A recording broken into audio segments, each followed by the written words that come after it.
All right, welcome back inside our proactive newsroom. And joining me now is Kurt Mueffelmann. He is the Chief Operating Officer and U.S. President for archTIS. And Kurt, it's good to see you. You're at our OTC studios in New York City. Good morning. Yeah, great, Steve. Good morning. How are you today?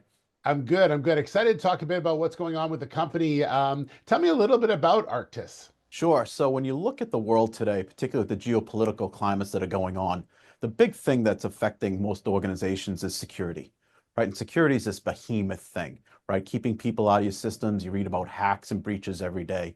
But what archTIS really focuses on is the crown jewels of the organization, the data, the information, the documents. We protect the inside of an organization, making sure that if someone's in your system, someone's in your network, that they can't get into your documents, into your system information, and really protect those crown jewels themselves. Yeah, obviously we're all familiar with some of the phishing that goes on and things like that. And you're right. We've seen a lot of examples in the news in the last 5 to 10 years of major companies being hacked like that. I guess that you're seeing quite a big uptick as far as people looking at your systems. Yeah, you see that, and it used to be 5, 10 years ago that people were worried about getting breached. Now it's not Yeah. a matter of whether you're breached or not, it's how often are you getting breached. And it's really when people steal things such as credit cards and the US Social Security cards or information, that does damage to one or two people. We really focus on the documents, the industry around military, the industry around protecting what really is core to defense and intelligence across the global markets. Yeah, I noticed I was reading up on the company, and you had an acquisition recently that really opens up a lot of big companies within the U.S. for archTIS. Yeah, when you start to look at what we did, we just announced the indicative offer to acquire Direktive, the assets around Direktive. They're really a great technology that really provides technology orchestration around us leveraging our core technologies, but putting it towards a whole different area of services, protecting against AI incursions, looking at ChatGPT, making sure that organizations are properly looking at technology and how that they can make sure that their intellectual property, things such as writing code, making sure intellectual property documents don't go out into the public domain by use of AI, ChatGPT, Copilot, or what have you. So we're really excited about bringing on the team to Direktive and carrying that through to the US and other international markets. Yeah. So, Kurt, is that the idea to have sort of organic growth, obviously, but also growth by acquisition as well? Is that something the company is really set as one of their priorities?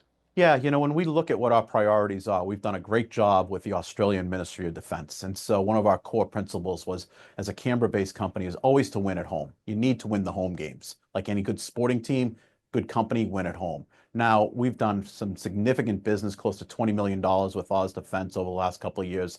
Now that we've won at home, continue to win at home, but be able to take that and carry that out to coalition forces across the globe. So looking at things such as winning proof of concepts with the U.S. Department of Defense, with NATO, with other coalition forces geographically, and carrying that success into other areas, but really using the U.S. as our next kind of springboard into those markets. And that's not only from an internal standpoint and growing internally, but looking at ways that we can bring on transformational acquisitions, looking at what we can do about product innovations, as well as other technologies that complement us and adding to our distribution strategies. As I mentioned, you're at our OTC studios in New York City. How important is the OTC in a company like yours to really build that awareness in the U.S.? Yeah, so I think a couple things. We went public on the ASX in 2018 and came over to the OTC in 2021. That has opened up a number of investor meetings for us, so people are continuing to get introduced and watch us as we go through. And as we make further headway into the US markets, continuing to look for US investors that have an understanding of the technology markets, as well as an understanding of the ability where they're limited by maybe not trading on the ASX, but have the ability to leverage the success that we've had within the OTC itself. So bringing that into our portfolio just gives the business more options around bringing more strategic investors and really retaining people that have a good understanding of what we do and where we want to take the business going forward and building out shareholder value. Well, it sounds like it's going to be a very busy 2025. Kurt, thanks for taking a little bit of time to talk to us about what the company's up to, and we look forward to following your story, okay? Great. Thank you very much. Have a good day. All right, Kurt Mueffelmann, he's the Chief Operating Officer and U.S. President for archTIS.